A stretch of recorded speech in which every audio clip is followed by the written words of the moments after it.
वक्फ board की संपत्ति है अंबानी का घर, ऐसा हम नहीं कह रहे हैं, ऐसा कह रहे हैं भारत के मोस्ट वांटेड आतंकी जाकिर नाइक, जिन्होंने पाकिस्तानी पॉडकास्ट में ये बड़ा बयान दे डाला है और अंबानी के 27 मंजिला घर को वक्फ की संपत्ति घोषित कर डाली। जाकिर ने पॉडकास्ट शो में कहा है कि शायद लोगों को पता भी नहीं होगा कि दुनिया का सबसे महंगा घर मुकेश अंबानी का, जो कि 27 मंजिला है, वो प्रॉपर्टी वक्फ बोर्ड की है। इसमें मुसलमानों ने ही गड़बड़ी की होगी जो जमीन अंबानी के पास चली गई।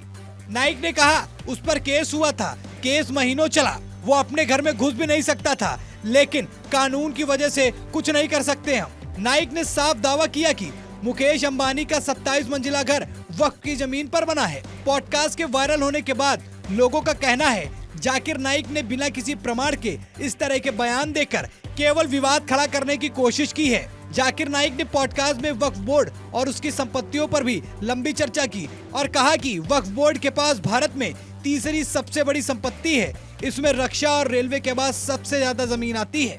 अभी बीते दिनों में संसद में एक नया विधेयक लाया गया जो 1995 के वक्फ कानून में बदलाव करेगा। बोर्ड के कामकाज में पारदर्शिता लाने के साथ महिलाओं को इन बोर्ड में शामिल करेगा। सरकार के अनुसार मुस्लिम समुदाय के भीतर से उठ रही मांगों को देखते हुए ये कदम उठाया जा रहा है। इसका उद्देश्य मुख्य रूप से वक्फ बोर्ड के मनमाने अधिकार को कम करने से है, लेकिन इसको लेकर जाकिर ने मोदी सरकार पर निशाना साधा है। कहा कि सरकार वक्फ बोर्ड कानून में बदलाव कर वक्फ की जमीन को हड़पना चाहती है।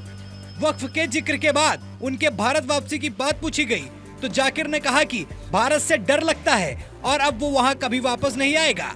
नाइक ने कहा कि अगर वो भारत आए तो वहाँ की एजेंसियां उसे गिरफ्तार कर लेंगी।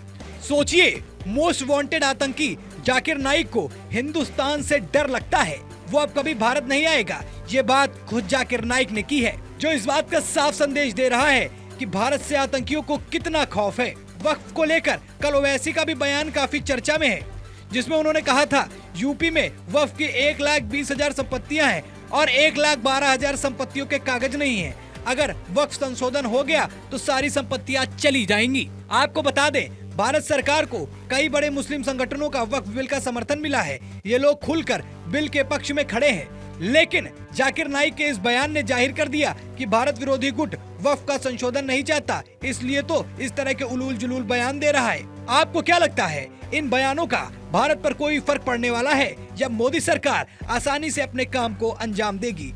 अपनी राय कमेंट सेक्शन में हमसे जरूर साझा करें। साथ ही वीडियो अच्छी लगी हो तो वीडियो को लाइक और शेयर करें। चैनल पर नए हैं तो चैनल को सब्सक्राइब भी करें। धन्यवाद। कानून बन जाएगा। उत्तर प्रदेश में 1,21,000 वक्फ की प्रॉपर्टीज है, 1,12,000